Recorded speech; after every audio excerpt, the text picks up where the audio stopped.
नजराना पेश करें। पढ़ें अल्लाहुम्मा सल्ले अला सय्यिदिना व मौलाना मुहम्मदिन मादिनिल जूदि वल करम।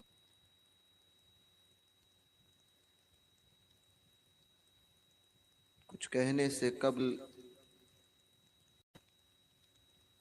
ना तो मनकबत के अशआर पढ़ने से कबल सुभान अल्लाह सुभान अल्लाह। कुछ बातें पेश करता हूँ, अर्ज करता हूँ, हो सके तो जिंदगी में इस पर अमल करना।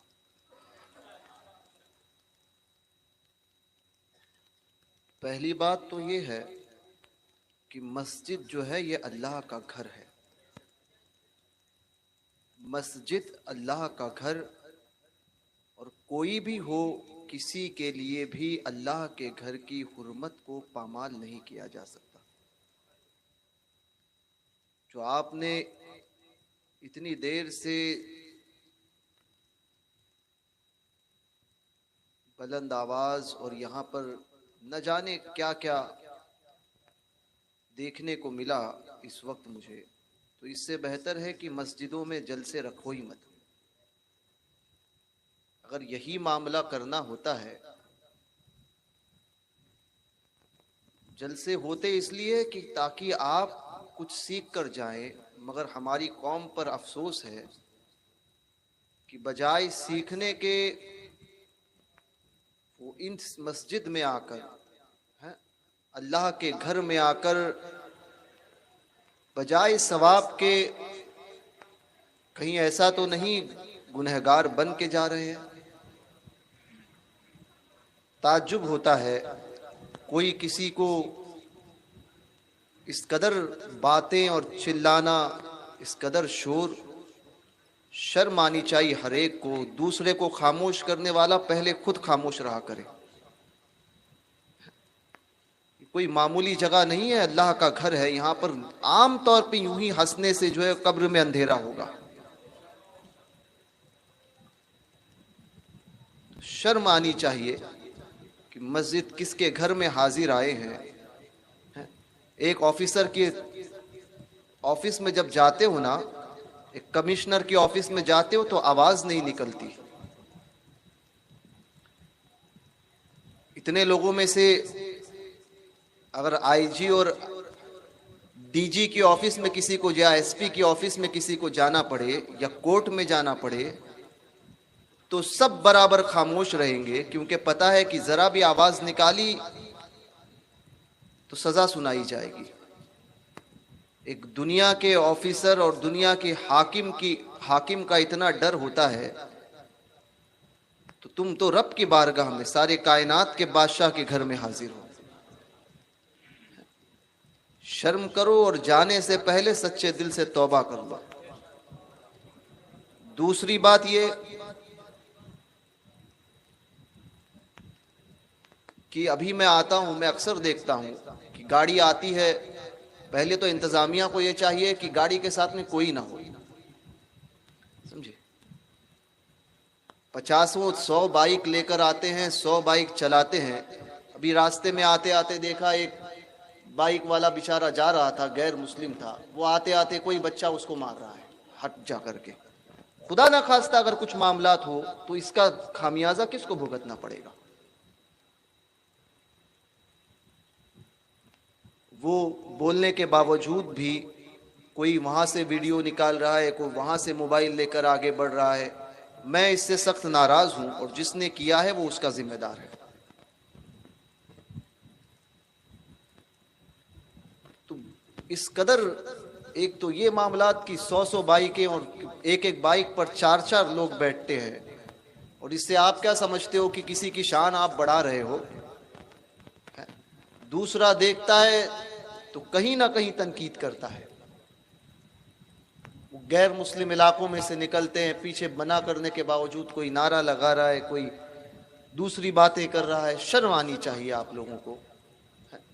अगर आपके इलाके में अगर कोई गैर आकर इस तरह से अपने मजहब का नारा लगाकर निकल जाए, तो आप यही कहोगे कि इसने तासुब किया है।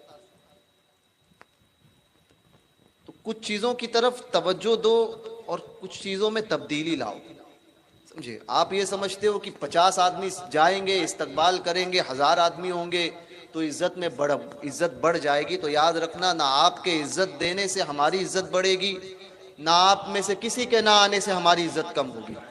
इज्जत का देने वाला अल्लाह पाक है। समझे?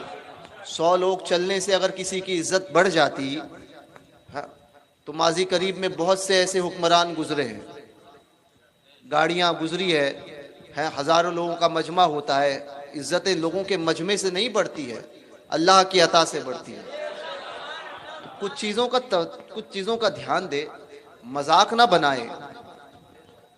समझे? ये मजाक बना के रख दिया है आप लोगों ने, मजाक ना। तो वो वीडियो फिर वो होता ये है कि उसमें से 50 आदमी ने वीडियो निकाला है, कोई ना कोई एक यूट्यूब पर अपलोड करेगा, और फिर होता क्या है, तो बाद में ये होता है कि देखिए ये भी, इन्होंने भी वीडियो निकलवाई, ये भी ये काम करते हैं।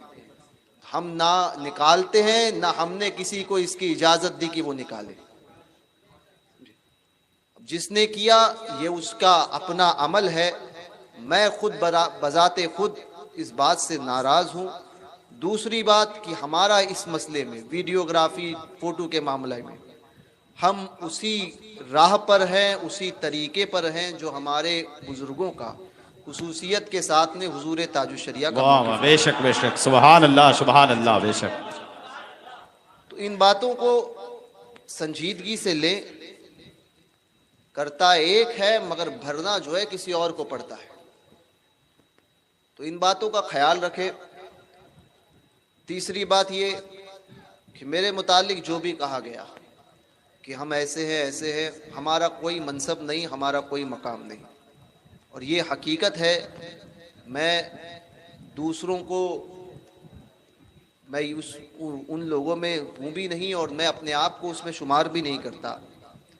पहली बात तो हमारा मिजाज ये है कि हम समझते हैं कि हम अपने सरकारों के सच्चे वफादार बनकर अगर इस दुनिया से गए और उनके कदमों तक पहुंच गए, तो हम समझते हैं हमारी किस्मत की महराज हो गई। वाह वाह, बेशक। हम इसी में कोई हमें शौक नहीं है, ना ख्वाहिश है। तो लिहाजा जिस मकाम पर हम हैं उसी पर रहने दें, ना उठाए हमें बड़े बाप की औलाद होना। ये सरकारों का करम है कि अल्लाह पाक ने अपने फजल से इस खानदान में और बड़ों के घर में पैदा किया, मगर इसमें कोई मेरा मामला नहीं है। मुझे अपने बुजुर्गों से एक बात साफ तौर पे बताई गई है कि बेटा, बाप दादा की कमाई हुई दौलत पर कभी मत उछलना, अपने बलबूते पर दौलत कमाओ और फिर अपना नाम बनाओ। वाह। कि बाप दादा की कमाई हुई दौलत पर हर कोई उछलता है कि मेरा बाप ऐसा था, मेरा दादा ऐसा, परदादा ऐसा, लकड़दादा ऐसा, मेरे 11वीं पुश्त का दादा ऐसा, 21वीं पुश्त के दादा ऐसे, 22वीं पुश्त के ऐसे। समझे? तो ये सरकारों का करम। बाप दादा बड़े थे, यकीनन वो बड़े हैं, मगर इसका मानी ये नहीं कि वो बड़े थे इसलिए हम भी बड़े हैं। अगर हम उनके तरीके पर चलते हुए इस जिंदगी को गुजार गए और फिर ईमान को सलामत ले गए तो हम किसी काम के हुए। वरना अगर सिर्फ बाप बड़ा था इसलिए हम उछलने लग गए तो फिर दुनिया में तो कुछ लोग जो है वो, या कुछ लोगों के दरमियान इज्जतें मिल जाएगी, मगर पता नहीं आखिरत कैसी होती है। इसलिए एक बुजुर्ग फरमाया करते थे कि अल्लाह तबारक व तआला मेरा नाम उन लोगों में ना लिख, मेरा नाम अल्लाह मुझे उन लोगों में ना बना कि जिनका नाम दुनिया के रजिस्टर में लिखा हुआ हो, मुझे उन लोगों में बना जिसका नाम तेरी बारगाह में दर्ज हो। जाहिर सी बात है कि दुनिया अगर किसी को बहुत बड़ा भी कहे, दुनिया अगर किसी, क्योंकि ये दौर ही ऐसा है रियाकारों का शोहरा, है रियाकारी की धूम, बोरी आए फख्र भी अब बेरिया नहीं मिलता नहीं। समझी? तो मैं कोई इंकिसारी और आजीजी नहीं कर रहा हूँ, मैं अपने आप को उसी मकाम पर पाता हूँ जो हकीकत बयान कर रहा हूँ। कोई इंकिसारी और आजीजी नहीं है, क्योंकि अगर मैं ये कहूँ कि मेरा ये मकाम नहीं है, मैं तो ऐसा हूँ, तो अगर ना भी कहूँ तो भी मैं उसी मकाम पर हूँ, समझे। तो बहरकैफ तो ये दौर है कि जहाँ पर सारे मामलात चलते हैं, और आजकल ऐसा ही मैं देखता हूँ अक्सर स्टेजों पे। मैं इसलिए मैं खुद चाहता हूँ कि स्टेजों का रिवाज बदले, समझे। उर्सों में साहिब उर्स का उर्स कम होता है, सज्जादे का उर्स ज्यादा होता है, समझे। और ये इस रविश को बदलना बहुत जरूरी है, समझे। तो हमारे नजदीक यही है कि सरकारों का तस्करा करें, बुजुर्गों का नाम ले। आला हजरत ने हमें एक बात सिखाई कि बेनिशानों का निशा मिटता नहीं, है वाह वाह, मिटते मिटते नाम हो ही जाएगा, है वाह वाह, मिटते मिटते नाम हो ही जाएगा।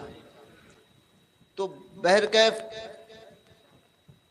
जो इन्होंने कहा, मैं वैसा तो हूं नहीं, अल्लाह पाक अपने करम से अपने महबूबीन के सदके में मुझे अच्छा बनाए, यही मैं दुआ करता हूं।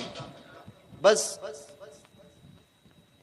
जिक्र हो स्टेज पर, मिंबर पर हो, जलसों में या फिर बंद कमरों में, जिक्र सिर्फ सरकारों का होना चाहिए, जिक्र सिर्फ सरकारों का। क्योंकि इंसान में हम नहीं जानते, अल्लाह की खुफिया तदबीर से हमेशा डरना चाहिए। आज तो हम बहुत अच्छे, और अल्लाह पाक सरकारों के तवस्सुल से हमें अच्छों में रखे, मगर खुदा ना खास्ता कल को अल्लाह ना करे और अल्लाह ऐसा अगर मुकद्दर में हो तो इससे पहले ईमान पर हमें मौत दे, खुदा ना खास्ता कल को अगर कुछ ऊंच नीच हो जाए तो फिर सब गए। इसीलिए जिक्र सरकारों का उनका करो जो अपनी मज़ारात में चले गए, हमेशा खैर से रहोगे, हमेशा। और वाकई जो इसमें बामुसम्मा है, जो इस मकाम पर फाइज है, उनका जिक्र कोई बात नहीं। मैं अपने ताल्लुक से जरूर कहूंगा कि मेरे ताल्लुक से इन बातों से परहेज करें।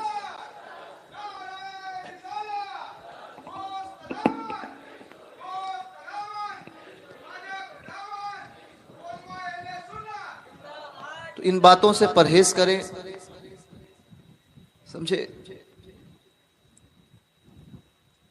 मैंने हुजूर ताजुश शरिया को देखा, बहुत करीब से देखने का मौका भी मिला। हजरत की बहुत सी खुसूसियात थी, उनमें से एक खुसूसियत हजरत की ये भी थी कि हजरत अपनी तारीफ को पसंद नहीं करते थे, जबकि वो हक रखते थे उस बात का।